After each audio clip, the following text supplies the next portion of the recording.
بسم اللہ الرحمن الرحیم۔ السلام علیکم ورحمۃ اللہ۔ اللہ تعالیٰ قرآن پاک میں ارشاد فرماتے ہیں، یعنی لوگوں کے ذمے بیت اللہ شریف کا حج کرنا ہے جس کو بیت اللہ شریف تک پہنچنے کی طاقت ہو، اور جو شخص انکار کرے تو بلا شبہ اللہ تعالیٰ سارے جہانوں سے بے نیاز ہے۔ القرآن۔ حضرت ابو امام رضی اللہ تعالی عنہ سے روایت ہے کہ حضور اقدس صلی اللہ علیہ وسلم نے ارشاد فرمایا کہ جس شخص کو کوئی بہت مجبوری، مثلاً تنگ دستی یا سفر سے روکنے والا مرض یا ظالم حکومت حج پر جانے سے نہ روکے اور وہ پھر بھی حج نہ کرے تو اسے چاہیے کہ چاہے تو یہودی ہو کر مر جائے اور چاہے تو نصرانی ہو کر مر جائے۔ حضرت عائشہ صدیقہ رضی اللہ تعالی عنہا فرماتی ہیں کہ میں نے رسول اکرم صلی اللہ علیہ وسلم سے جہاد میں شریک ہونے کی اجازت طلب کی۔ آپ صلی اللہ علیہ وسلم نے ارشاد فرمایا، تمہارے یعنی عورتوں کا جہاد حج ہے۔ اس کا مطلب یہ ہے کہ جہاد میں بہت سی تکلیفیں ہوتی ہیں، ان کا برداشت کرنا عورتوں کے بس کا کام نہیں، یہ کام مردوں کے کرنے کا ہے۔ عورتیں اگر ان کاموں سے بڑھ کر زیادہ ثواب کا کام کرنا چاہیں جو اپنے گھر میں رہ کر کرتی ہیں تو ان کو حج کرنا چاہیے۔ ہاں، اگر جہاد فرض العین ہو جائے تو مرد اور عورت سب پر لازم ہوگا۔ حج اسلام کا 5واں رکن ہے اور ہر اس عاقل اور بالغ مرد اور عورت پر فرض ہے جس کے پاس مکہ معظمہ تک آنے جانے کا سواری کا خرچ ہو اور سفر کا توشہ موجود ہو، اور حج عمر بھر میں ایک مرتبہ فرض ہوتا ہے۔ اس سے زیادہ جو حج کیا جائے گا وہ نفل ہوگا، لیکن نفلی حج کا ثواب بھی بہت زیادہ ہے۔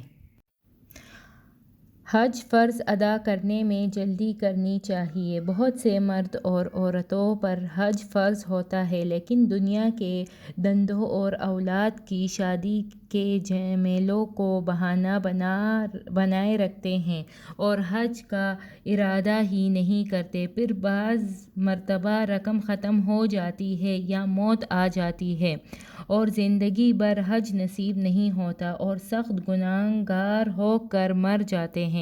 رسول اکرم صلی اللہ علیہ وسلم نے ارشاد فرمایا کہ جس نے حج کیا اور اس میں فحش گفتگو نہ کی اور گناہوں کا ارتکاب بھی نہ کیا ہو تو وہ گناہوں سے ایسے پاک ہو کر لوٹتا ہے جیسے اس دن ہی جب کہ وہ اپنی ماں کے پیٹ سے پیدا ہوا تھا۔ حضور اکرم صلی اللہ علیہ وسلم کا فرمان ہے جس کا مفہوم ہے کہ حج ان سب گناہوں کو ختم کر دیتا ہے جو حج سے پہلے ہوئی۔ حضور اکرم صلی اللہ علیہ وسلم نے فرمایا، حج اور عمرہ کرنے والے اللہ تعالیٰ کی بارگاہ میں حاضر ہونے والے لوگ ہیں۔ ان کا مرتبہ اتنا بڑا ہے کہ اگر اللہ سے دعا کرے تو اللہ تعالیٰ قبول فرمائے اور اگر بخشش طلب کرے تو وہ ان کو بخش دے۔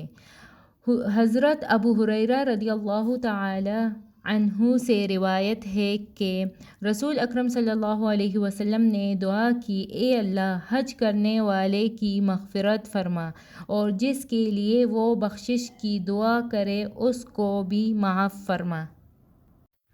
حضرت عبداللہ بن مسعود رضی اللہ تعالی عنہ سے روایت ہے کہ حضور اکرم صلی اللہ علیہ وسلم نے فرمایا کہ حج اور عمرہ ساتھ ساتھ کیا کرو، یعنی حج کے بعد عمرہ بھی کر لیا کرو، کیونکہ یہ دونوں تنگ دستی اور گناہوں کو اس طرح دور کر دیتے ہیں جیسے بتی لوہے اور سونے چاندی کے میل کو دور کر دیتی ہے۔ اور ارشاد فرمایا کہ حج مبرور کا ثواب بس جنت ہی ہے۔ حج مبرور وہ حج ہے جو حلال مال سے کیا جائے اور جس میں گناہوں سے پرہیز کیا جائے اور حج میں جن چیزوں سے منع کیا گیا ہے ان سے دور رہے۔ حج کے شرعی اخراجات میں سفر، مدینہ اور تبرکات کا خرچ شامل نہیں، حساب لگائیں کہ ہمارے پاس جائیداد اور زیور اور نقدی کی کس قدر مالیت ہے۔ اگر حج فرض ہوتا ہو تو اس کی ادائیگی میں بالکل کوتاہی نہ کریں۔ حج کی فرضیت کے لیے مکہ شریف تک سواری سے آنے جانے کا خرچ اور راستے کے اخراجات کا ہونا شرط ہے۔ تبرکات جو خرید کر لاتے ہیں ان کو حج کے خرچ میں شمار کرنا غلط ہے۔